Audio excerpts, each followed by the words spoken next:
De todas las esquinas de España hay una esquina especial, que es la esquina del Parque Santa Catalina, donde después de salir de casa, después de sobrevolar muchas situaciones, terminas en aquella esquina, ¿no? De aquel parque. Es camino, revientas, tengo hambre, no tengo que comer, lo necesito.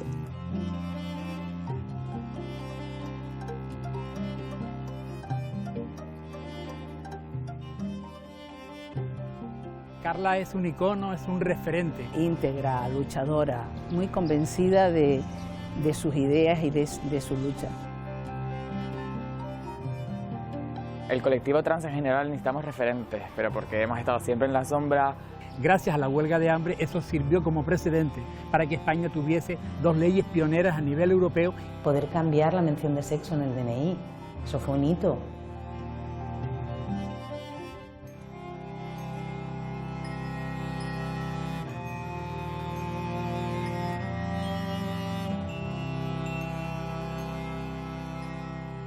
Ella no ha tenido una vida fácil como no la ha tenido mucha gente.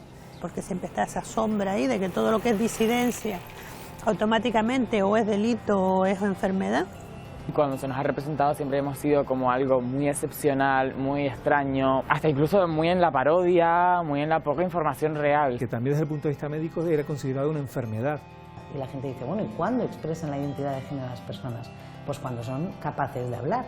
Su fortaleza natural que le ha permitido ir enfrentándose con éxito a todos los obstáculos que le ha presentado la vida. Y que haya conseguido a su vez tantas leyes, tanto darle visibilidad a esa lucha de ella.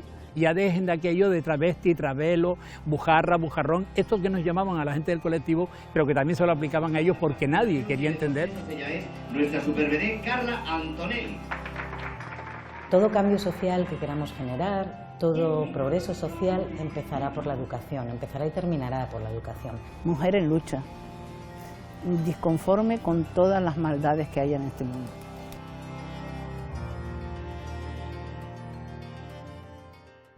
No conformarte con lo que parecía que estábamos predestinadas, las personas trans, que era a la esquina o al espectáculo.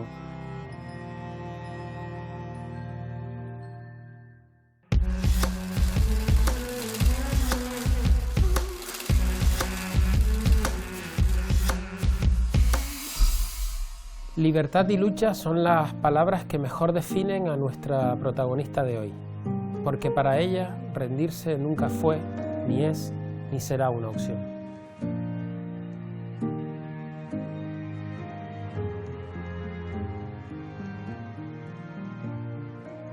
Carla Antonelli, me da la sensación de que usted es de esas personas de las que no cambiaría ni una sola coma de su vida, a pesar de lo dura que ha sido. ¿Y para qué? ¿Y para qué cambiarlo? Si no vas a poderlo cambiar, es una cuestión de ser práctica también, pero sobre todo porque siempre he pensado de que no seríamos las personas que somos hoy sin haber vivido todo lo que hemos vivido, para bien y para mal, y recogiendo todo, pues nos han construido los seres que somos en este momento, ¿no? ¿Y para qué? Pero realmente no cambiaría nada, es decir, si pudiera volver a nacer, todo sería igual como lo ha vivido. Todo lo que depende de usted, obviamente. Metiéndome y fantaseando un poquito en esta cuestión, a veces he pensado, imagínate tú, Carla, yo hablando conmigo misma, como las locas, ¿no?, de toda la vida, ¿no? Tú imagínate, Carla, que tú no tienes ningún conflicto con tu identidad y con tu sexo asignado cuando naciste. ¿Qué sería de ti? Pues a lo mejor yo estaría hoy en Weimar, sería una señora casada, abuela con 7 nietos, un señor tomándose allí una doradita en el salón. Yo no hubiese tenido todas las experiencias que he tenido, para bien y para mal. Entonces, como ya lo he pasado, y ya lo he asimilado, y ya lo he digerido, y he aprendido a digerirlo, que no es poco, y sí es bastante, ¿no?, encontrar esa fórmula de que al final no te vayan afectando las cosas, convertirte en resiliente, casi sin saber lo que es la resiliencia. Entonces, ¿para qué? Yo me alegro y como soy muy resiliente, pues me quedo con todas aquellas experiencias que he vivido que han sido intensísimas y que para mí quedan y que son tan apelotonadas. La vida, tarde o temprano, si tú eres una persona persistente, lo cual no quiere decir que te tengas que desesperar ni obsesionar por las cosas, sino que tenerlas ahí presentes de alguna manera y tranquilo que tarde o temprano.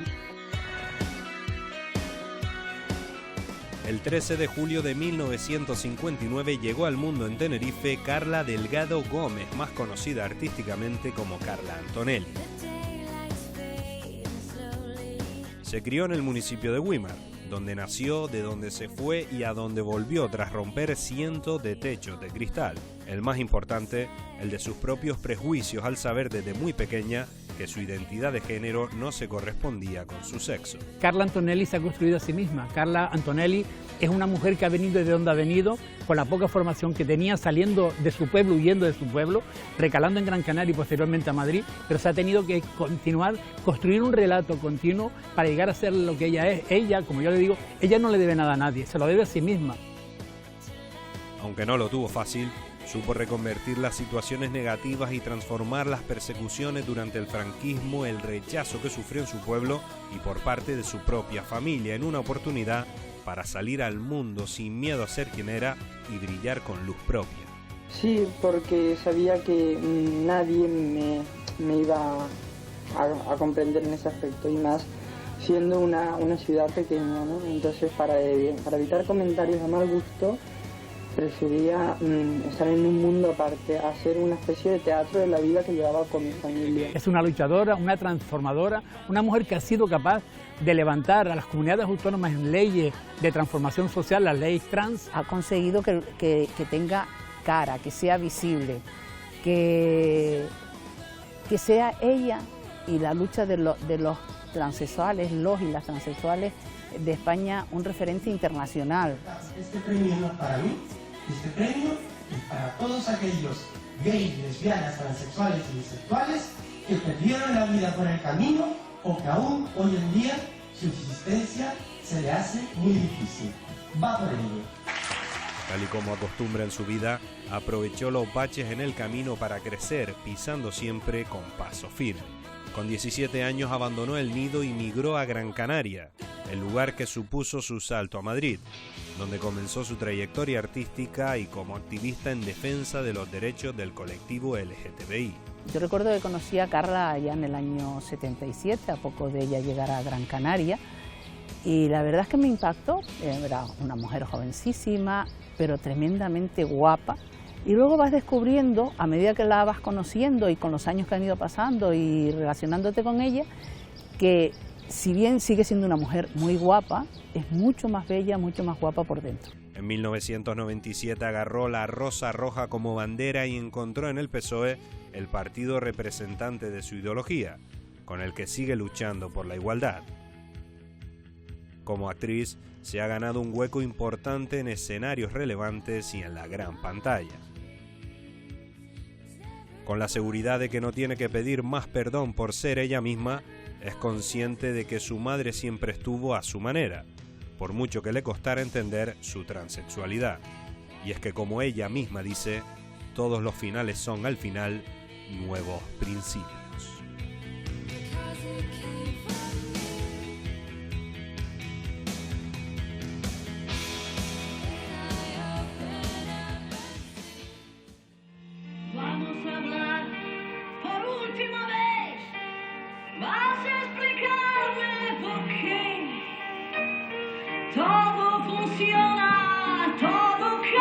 Primera actriz trans y primera diputada trans. ¿Qué pensó el día en que juró su cargo como diputada de la Asamblea de Madrid? Instantáneamente hemos llegado, aquí estamos, se está haciendo historia, es la primera vez, porque al fin y al cabo las personas trans, y muchas personas más seguramente, a lo largo de nuestra vida, muchos días tenemos que estar demostrando de una manera continua de una manera continuada de que somos, servimos, valemos, incluso torciendo las opiniones, porque tú te das cuenta de que muchas veces conoces gente que no conocías de nada, pero que vienen con unos prejuicios añadidos de antemano, donde ya te han preconceptuado, digamos, de alguna manera. Al final es una satisfacción ver que esa persona le desaparece ese rasgo, ese atisbo de duda o de credibilidad sobre ti. Pero no es menos verdad que a veces también resulta agotador que toda una vida sea así. Pero aunque parezca una contradicción, cuando parece que no tienes que demostrar nada a nadie, es como que parece que te falta algo. Entonces, alguien me dijo ese día en la asamblea, dice, bueno, esto es el fin ya de una historia, ¿no? Digo, no, todos los fines al final siempre son nuevos principios, porque ese es el fin, pero el fin no puede ser que llegue por primera vez una mujer a ocupar un puesto de trabajo, como lo estamos viendo continuamente, en la carrera judicial y en tantas situaciones, para que se quede solamente como un mero ejemplo singular. Tiene que servir para abrir camino hacia otras tantas personas, pero no puede ser que por quedar muy progres, muy modernos, bueno, pues ya tenemos una primera, no sé qué. No, no puede ser una primera. Primera tiene que ser la llave que abra la puerta, pues donde todas las personas puedan pasear y competir en igualdad de condiciones con el resto del tejido social, evidentemente. ¿Y de quién se acordó ese día en el que juró su cargo como diputada de la Asamblea de Madrid? ¿Cuál fue el primer nombre que le vino a la cabeza? Más que nombre, siempre hay momentos del día que me tuve que ir de mi pueblo, ¿no? Del recorrido de esas décadas de la democracia, es el recorrido, ¿no? El recorrido que también digo de maricones a señorías, ¿no? Es la victoria sobre la voluntad de no conformarte. Porque usted se marchó de Weimar muy joven, con menos de 20 años, y volvió 33 años después. Sí, 33, 32, yo ahí, sí. Volví. ¿Un exilio? Un exilio forzado, interiorizado también, porque no hay peor discriminación que las propias discriminaciones interiorizadas. Y cuando digo que volví es porque volví a pasear en libertad por las calles, porque yo volví. Yo iba a ver a mi madre, pero iba a ver a mi madre a escondidas. Volví además con lo que a lo mejor ni tan siquiera te atreves a soñar, y que además iba a regresar porque mi pueblo me iba a hacer un reconocimiento de iniciativas turísticas de Weimar, donde había más de 300 personas, donde estaba el presidente del Cabildo, mi amigo Rafael Llanes Mesa, ahora el defensor del pueblo de Canarias, el diputado del Común, y buena parte de mi familia, que había gente que pensaba que mi familia no iba a ir. Se conjuntó ahí toda una serie de circunstancias con la magia eterna de Weimar, porque ese valle tiene mucha magia. Lo recuerdo como una noche increíble, y sobre todo porque era la noche del ¿te acuerdas? ¿Te acuerdas de tanta gente que yo ya ni me acordaba, obviamente? Dijo usted en una entrevista con el diario El País en el año 2019 que su madre no la llamó Carla hasta que tenía 93 años y estaba postrada en una cama. ¿Cómo fue ese día? Así fue. La historia con mi madre, a su manera, ella siempre estuvo. 93 años, ya postrada en cama, que se rindió, ya no pudo andar más, y ya no veía, y la ayudé a mover con mi hermana, y ella no sabía quién la estaba obviando. ¿Y quién es? Digo, ¿soy yo? Digo, ¿me conoce? Y dice, sí, Carlota, me dijo. Y mi respuesta fue, ¿ya te fías de mí? Y de pronto habla y dice, es que hay cosas que cuesta mucho entender. Ese momento en el que le llama Carla, ¿sirvió para compensar tanta incomprensión? A una resiliente de base, sí. Sí. La trayectoria profesional de Carla Antonelli ha estado marcada por sus triunfos tanto en política como en televisión, cine o teatro. Pisar Madrid fue el paso decisivo para la artista, dejando bajo su estela un importante número de películas, series, documentales y obras de peso en España. Con 38 años dio otro de los saltos más importantes de su historia, entrando a formar parte de la política española. Junto a Pedro Cerolo, fue crucial en la candidatura de Zapatero en la defensa de los derechos del colectivo LGTBI. Carla es amiga y, como todas mis amigas, es una mujer intensa. Uno se siente bien siempre con Carla porque, por encima de que pueda ser simpática, fundamentalmente es empática, se pone en tu papel, se pone en tu lugar, y eso genera una sintonía y una intensidad de la relación que yo agradezco, porque me enriquece siempre. Carla ha estado siempre reivindicando, desde que estaba en Las Palmas hasta cuando ha estado trabajando de actriz, cuando se ha dedicado a la lucha más intensa de activista, de la lucha transexuales, de la lucha LGTB. Aunque la política fue una de las mejores decisiones de su vida, lo cierto es que se trata de una condición con la que nació. Carla es política por naturaleza. En el año 2006, una vez que se había aprobado en el año anterior el matrimonio igualitario en España... A favor 187, en contra 147, abstenciones 4. Se hizo posible la ley de identidad, que la hizo el propio Partido Socialista, habiendo hecho, como dije anteriormente, la ley de matrimonio igualitario. Pero esa ley de identidad de género se puso en el cajón. Se puso en el cajón porque en ese momento creyó el gobierno que la lucha con la Iglesia y el Partido Popular en la oposición, que sacó a las masas a la calle para decir que la única familia era la nuclear, Carla Antonelli decide, después de tanta lucha, una mujer luchadora, ponerse en huelga de hambre.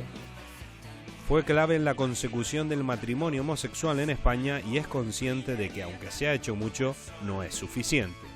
Ella se pone en huelga de hambre y el grupo federal LGTBI del PSOE a nivel nacional pues no entiende cuál es su posicionamiento con respecto a la ley de identidad, salvo dos coordinadores federales, que era el de Andalucía y el de Canarias. Canarias estaba yo en ese momento como coordinador y se decide en Canarias apoyar la huelga de hambre de Carla. Eso armó una revolución en el propio partido, que al final el partido tuvo que reconocer que había cometido un error dejándola en el cajón y se retomó la ley para crear la primera ley de identidad de género. Antonelli asegura que por mucho que se consiga, en temas de igualdad siempre queda por hacer y ella estará al pie del cañón para seguir luchando.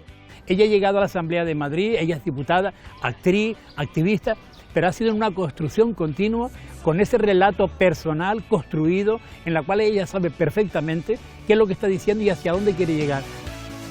Antonelli ha sido la primera y única mujer trans en España en ocupar el cargo de diputada de la Asamblea de Madrid por el PSOE y ha recibido diferentes reconocimientos, entre ellos al compromiso vital por la igualdad. La valentía, la lucha y la constancia de una mujer que desde que salió de su pueblo en Tenerife y arribó en Gran Canaria, pues fue una lucha continua y constante como activista. Carla Antonelli ha demostrado ser una mujer valiente que no desfallece, que sube escalones sin descanso y que nació para brillar con una luz única capaz de iluminar en la oscuridad de muchos y muchas que alguna vez pensaron que estaban solos.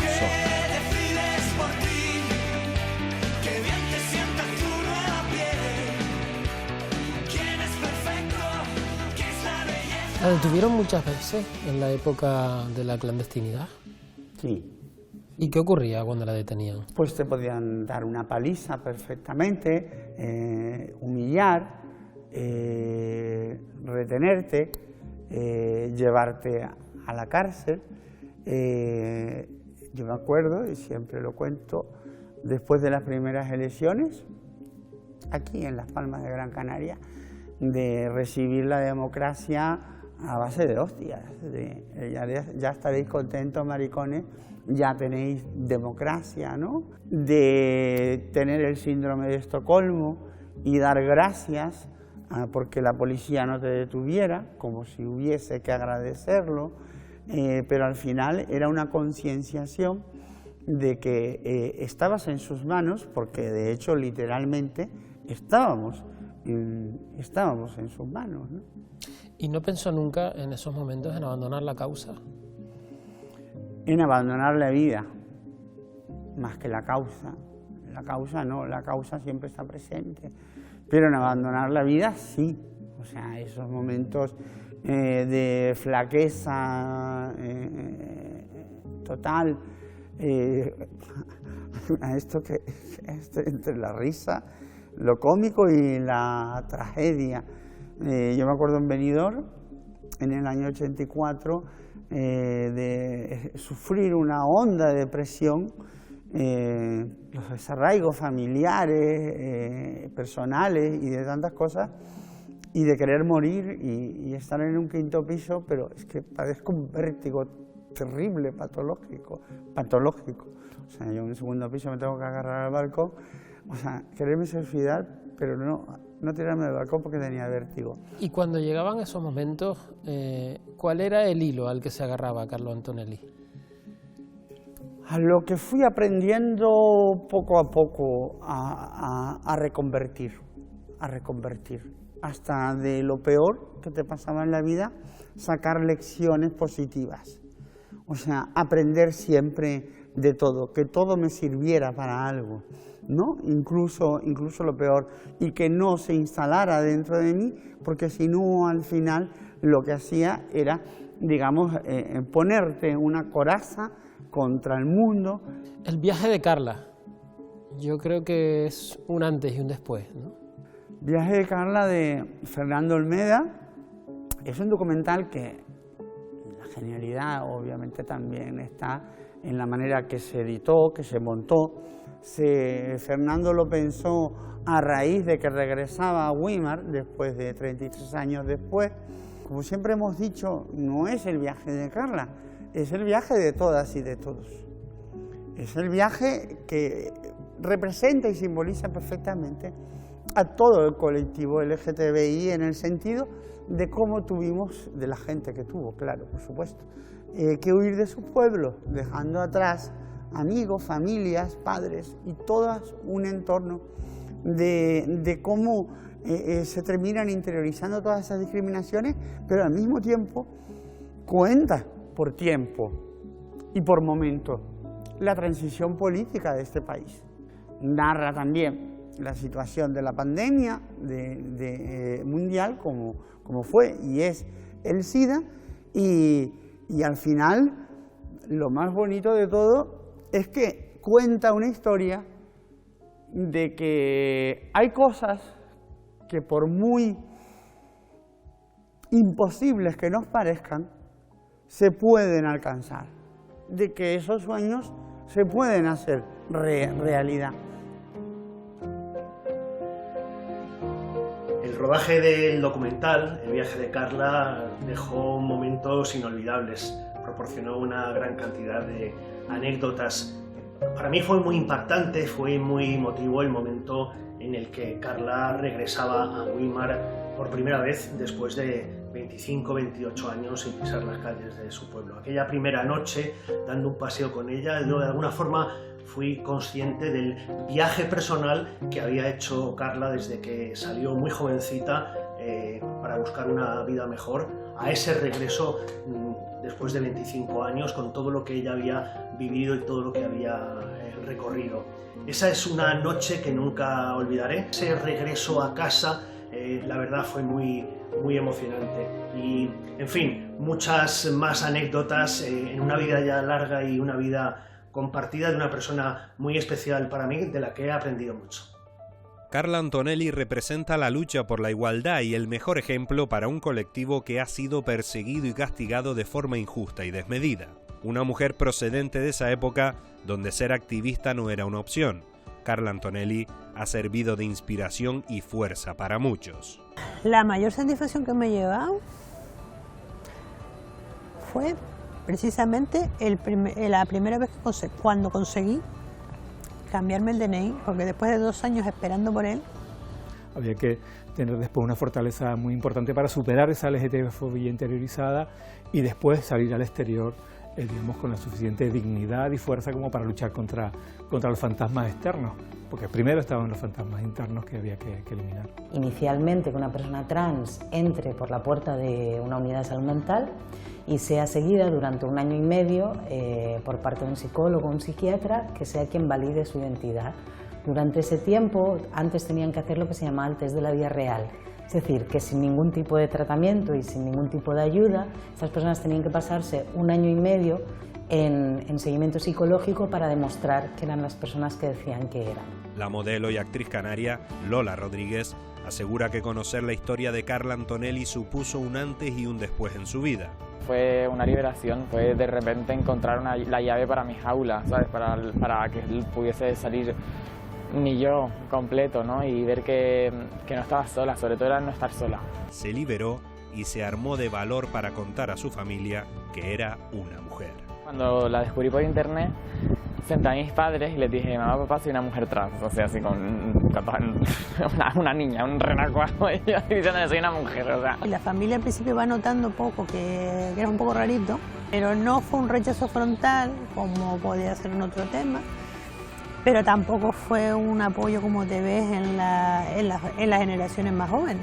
Todo lo que contextualizamos y cómo socializamos el género será luego una serie de losas y pesas que también las personas tendrán con la edad. Todo lo que tiene que ver con el género se educa en la infancia.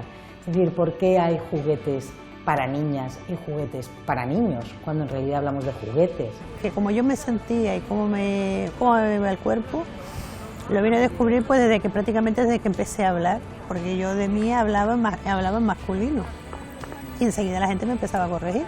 Precisamente por el trabajo que hemos hecho desde los colectivos, desde las instituciones, para, digamos, integrar la diversidad dentro de la sociedad, actualmente los jóvenes no es que lo tengan absolutamente sencillo, porque todos y todas al final nacimos en un armario y hay que salir de él, pero desde luego, digamos, esos armarios actuales tienen las puertas mucho más débiles de los que tenían antes.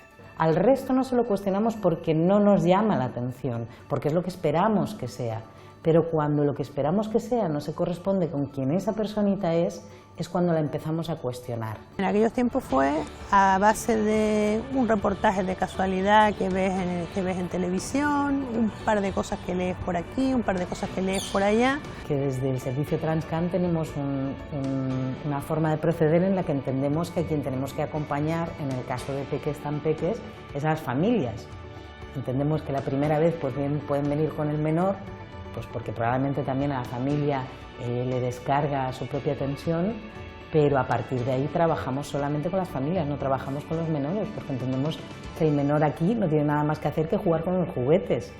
Orgullo para los que la acompañaron en su época e inspiración para los que van llegando. ¿Qué cree que aporta la serie La Veneno al colectivo LGTBI, ahora que está tan de moda y que todo el mundo habla de ella?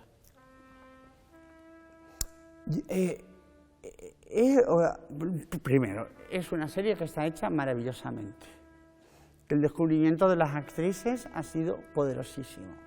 Que esto de que no había actrices trans, esto es un cuento que quien se lo quisiera creer, que se lo creyera. Lo que no había son ganas y motivación y ganas de buscarla. Y el hecho lo tenemos aquí en Gran Canaria con 2 de las protagonistas de Veneno, como es Isabel Torres y como es Lola Rodríguez. Y como serie, aparte de ser magistral, lo que refleja es ese espejo donde España no se ha querido mirar, donde no se quiso mirar.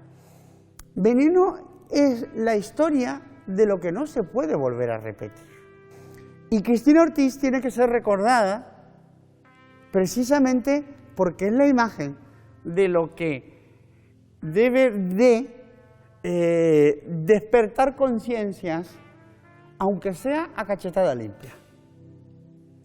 Y todas esas historias que se han ido formulando a lo largo de estas décadas son las que han hecho posible que hoy amplísimo porcentaje, de 80-90% de madres y padres, cuando una hija, hijo o hija le dice: mamá, soy una persona trans, soy un niño, soy una niña, soy un niño, les apoyen. Rememoremos y recordemos nuestras propias historias. La continuación de la frase te la sabes, ¿no? Para no volverlas a repetir, para que no vuelva a suceder y porque todo vuelve a servir para algo, para concienciar.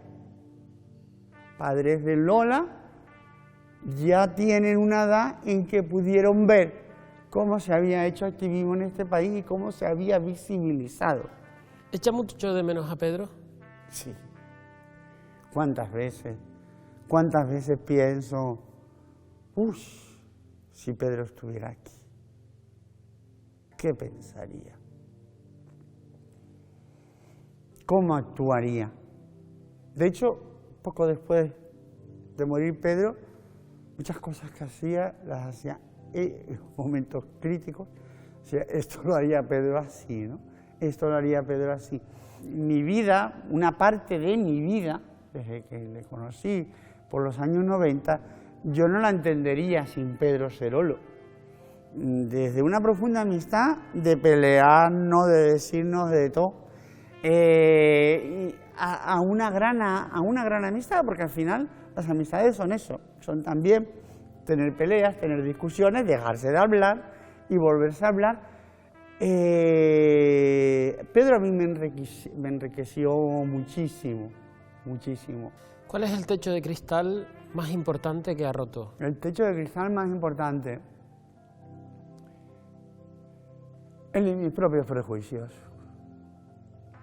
el de la interiorización de todo eso que yo llegué a interiorizar, de que no podía volver a regresar a mi pueblo. También es verdad que escuchaba, claro, tú vienes, te vas y nosotros nos quedamos, ¿no? El poder romper eso, ser yo misma, no importarme y decirme a mí misma que yo no tengo que pedir perdón a nadie por ser. ¿Por qué alguien te deja de hablar, incluso de tu propia familia, porque tú eres? ¿Por qué tengo yo que subsumir todo eso? Hizo un día en el puerto de la Cruz, un fin de año, mirando al mar, siempre al mar, dije, hasta aquí hemos llegado. Yo no pido perdón a nadie. Ahora que me lo pidan a mí. Y que seguramente a lo mejor les perdono. ¿Hay muchas personas que le han pedido perdón? Algunas, pero yo no lo busco, no, vamos a dejar claro, yo no quiero que nadie me pida perdón. Nadie tiene por qué pedir perdón. Yo no fui al entierro de mi padre, a mí no me avisaron. Durante el entierro de mi madre tuvieron que sacar a mi padre y dije, al final estuve en su entierro, al final lo vi.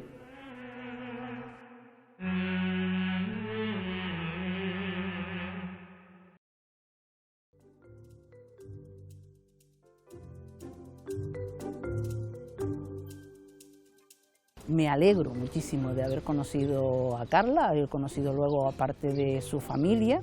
Es un referente y es un icono de la lucha LGTBI, pero sobre todo de la lucha trans, que ahora con tantos menores, con niños y niñas trans, pues ella se convierte no en su madrina, sino en el hada que le hace posible. Es súper importante no sentirte sola en este mundo. Hemos avanzado mucho, pero también es verdad que algo básico que tenemos que lograr es que esos derechos puedan ser concebidos sin la necesidad de entender que la transexualidad sea una enfermedad. Sigue habiendo barreras y pequeñas putaditas y tal, y pequeños follones ahí que te van minando día a día. Si no hay ninguna información, si no hay una posibilidad, o sea, si no ves a otra persona que igual que tú, piensas que eres la única en el mundo, ¿no? Personas raras, a personas extrañas y que no tenemos un hueco en la sociedad, no merecemos estar aquí en la sociedad, ¿no? Yo como hombre gay, amigo de ella, miembro de un colectivo en Canarias, yo le agradezco muchísimo la lucha que ella siempre ha estado al lado de todo el colectivo LGTBI. Ha dejado una semilla, es decir, no es la única persona, sino que muchas otras han tomado el testigo de la lucha por los derechos y por la igualdad que abanderó Carla en su momento y que sigue haciéndolo. Como es una mujer tan positiva, todo transmite y lucha y sigue hacia adelante sin que nada la tuerza. No, esto es una diversidad y el raro no es nadie, sino que sencillamente en esta diversidad tenemos que nombrarnos como somos. Ella pelea por los derechos del colectivo transexual, pero en su trabajo en la Asamblea hace extensiva su lucha y su trabajo a otras personas. Pero lo que más le valoro es su lucha en favor de todos los demás. Las nuevas generaciones tienen que ver en Carla el icono y el referente de una mujer que se ha construido a sí misma y que es posible. La lucha de ella todavía no ha acabado. Yo no sé si no será ministra de este país y entonces un gran paso habremos dado. Por último, ¿por qué acaba Carla Antonelli en la política? ¿Porque consideró tal vez que era la única manera de cambiar las cosas desde dentro? Es que esa respuesta que me has dado es muy válida. ¿Por qué acabé en la política? Porque siempre fui política. Porque todas las personas somos animales políticos. Ya ejerzamos o no ejerzamos, pero de una manera u otra tenemos opinión, tenemos pensamiento, tenemos creencias. Y entonces así nos desarrollamos. Yo vengo de una época que tú no puedes decidir ser activista o no, menos ser activista política. Que hoy sí se puede decidir esto en redes.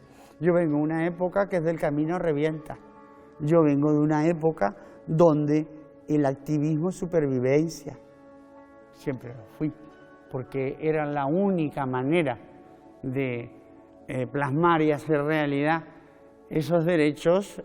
Primero, que nos derogaran la ley de peligrosidad social, Primero que nos dejaran de encarcelar, de patear, de perseguir. Y luego, a por los derechos de plena igualdad. Pero primero, fíjate qué tontería, que era quitarnos que no nos metieran en la cárcel. Y luego, en el 2007, poder ir y recoger mi DNI con mi nombre, el nombre que siempre debió estar, y mi sexo registral, el que siempre también debió de contemplarse. Y volverse a repetir una primera vez, la primera vez que se hacía en Madrid bajo esa ley. Y te puedo asegurar que no tenía una tienda de campaña, el registro civil ni nada. Fui al mes y medio, la gente se lo tomó con calma. ¿Sabes por qué? Porque posiblemente, a lo mejor tras 40 años, te acostumbras hasta lo malo. Carla Antonelli, ha sido un enorme placer mantener esta entrevista con usted. Igualmente, que muchísimas gracias, es un placer estar siempre en un entorno tan maravilloso y siempre, siempre, siempre regresar a Canarias. Como dice el documental, la vida no son solo viajes de ida, también son de vuelta.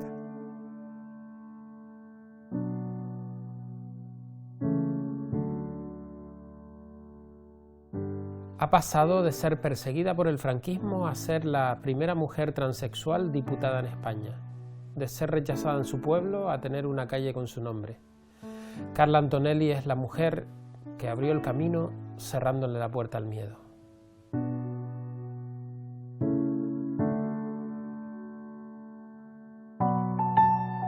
Iba a ver a mi madre sentando un coche por un garaje y luego saliendo y no pudiendo volver a pasear por esas calles. Mira, mamá, es que si me tratas así, mira la cara que ha puesto la dependienta. Lo bueno de una depresión, sobre todo de haber salido, es que sé cómo caí.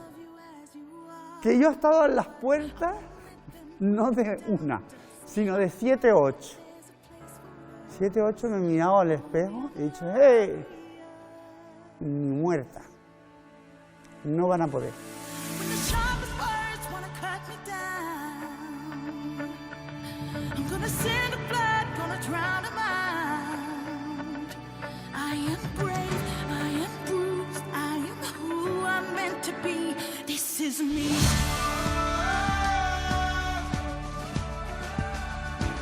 Yo no fui al entierro de mi padre, a mí no me avisaron. Durante el entierro de mi madre tuvieron que sacar a mi padre y dije, al final estuve, al final lo vi.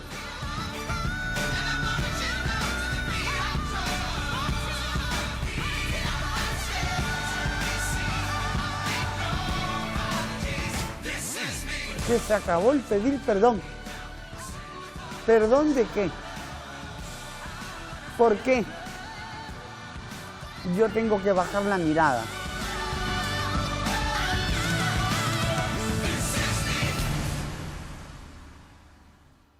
And so you see what I've been telling you. It's nothing like it seems. It's what I've been telling you. Oh, you'd learn what I mean if you came